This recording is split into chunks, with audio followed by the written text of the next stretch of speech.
Undoubtedly, one of the worst emotions a person will ever have to experience is that of having a beloved friend or family member disappear. It is unfortunate that there are so many missing persons cases that occur every year. Most missing people will have lost their lives or not have been found at all. There are times, however, when someone will be found again, alive and hopefully healthy. So today, here at Unexplained Mysteries, we'll be taking a look at 3 missing people's cases in which they have reappeared.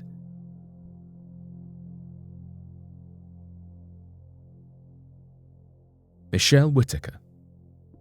Known by friends and family simply as Shelley, Michelle Whittaker went missing in August of 2002.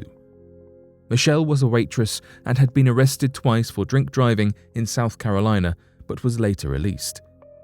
Her arrests caused tension between her family and her, especially complicating her relationship with her mother. She was last seen trying to get a ride from a truck stop in Spartanburg. In 2005, an anonymous letter made its way to the police, stating that Michelle had been brutally attacked and that her body had been taken to Landrum. This, however, remained unconfirmed throughout the duration of the case. Jonathan Vick was a potential suspect for the attack and taking the life of both Michelle and Heather Sellers, his girlfriend. In 2006, he was also charged for taking the life of Dana Satterfield back in 1995. Jonathan Vick is also a suspect for taking the life of 2 other unsolved attacks, which led to the victims losing their lives. However, his involvement with Michelle was only ever speculated and never confirmed. Michelle continued to be a missing person after his arrest, and the case went cold for years afterwards. The police checked her credit card and social security number reports often, with no luck. A miracle occurred in 2008 when Michelle was found alive and living in Oregon. One of her neighbors recognized her picture on a missing persons database and contacted the South Carolina police. An emotional reunion ensued between Michelle and her family, who had begun to give up hope of ever seeing her again. She explained that her old life was too troubled, and she needed to get away and begin her life again. Linda Artiego.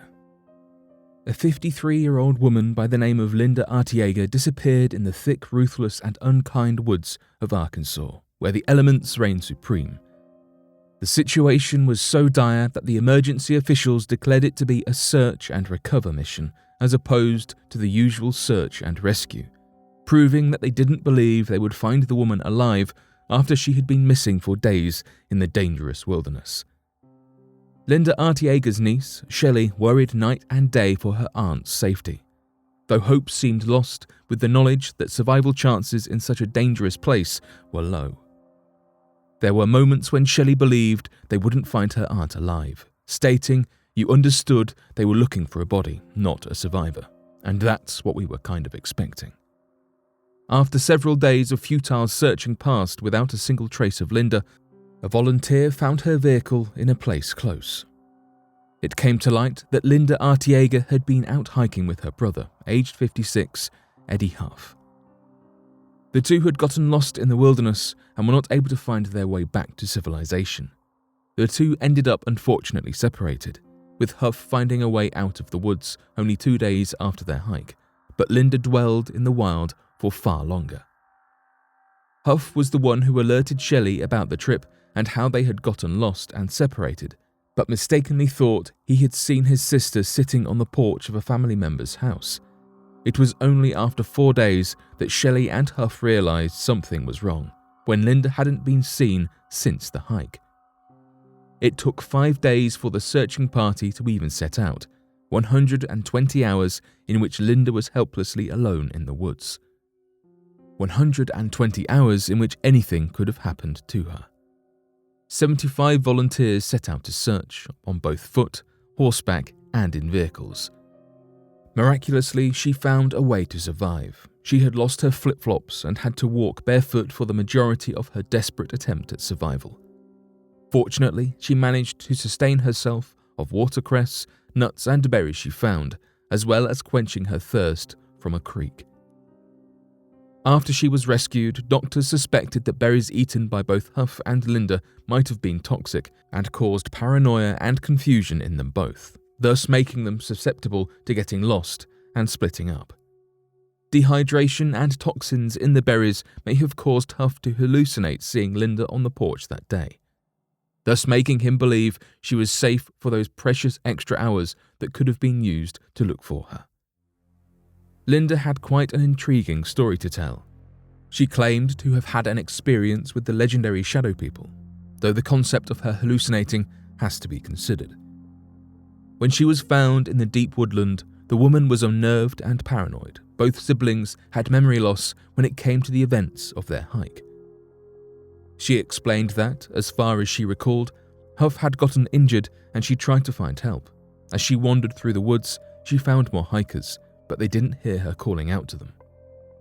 As the days and nights passed, she swore she saw shadow figures observing her from the trees, bushes, and crevices in the woods. She claims that the next thing she remembers is the volunteer search party calling her name.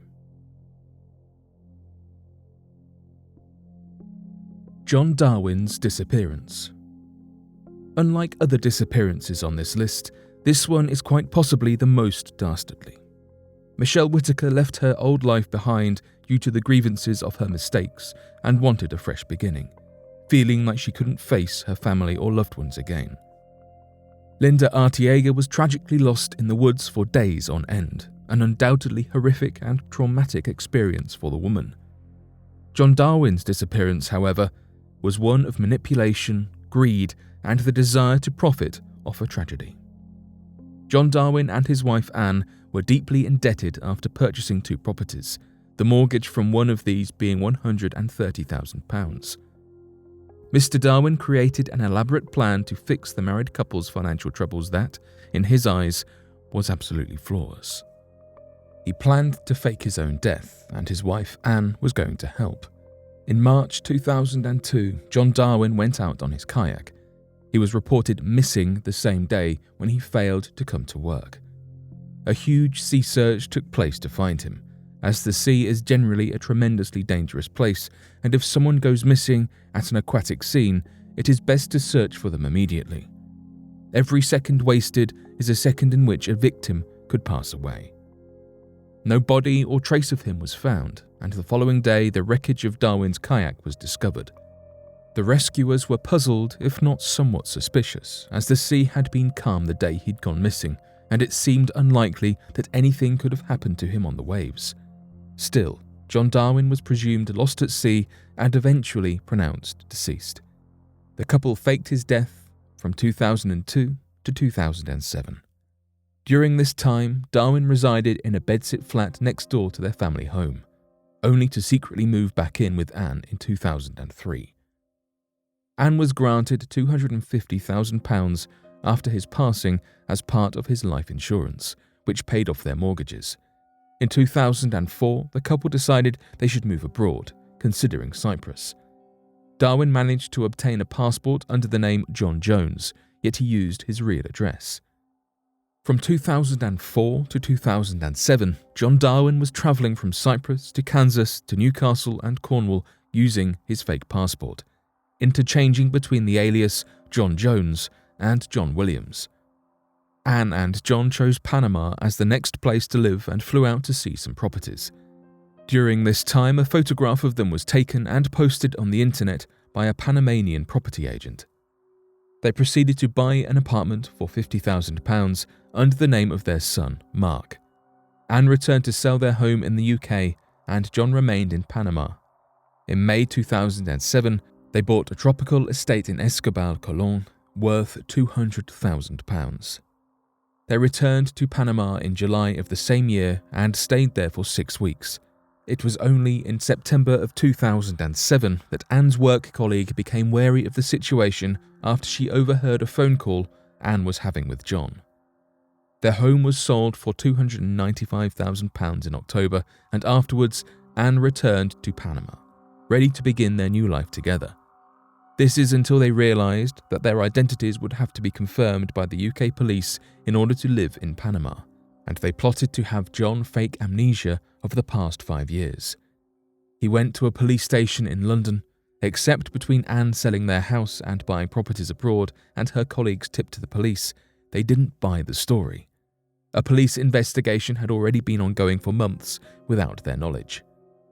They were both sentenced to 6 years in prison for fraud and forced to repay everything they took from the life insurance, cost of their sold home and other fines and costs. To have a loved one go missing is an awful experience, and to think some people would take advantage of such tragedies in order to gain a profit is awful. Missing people's cases are never simple or easy to comprehend, and it's dreadful to consider all those who are currently out there, lost, abandoned, or deceased, without any hope of ever being found. We can merely hope that most cases of missing people will, eventually, be solved.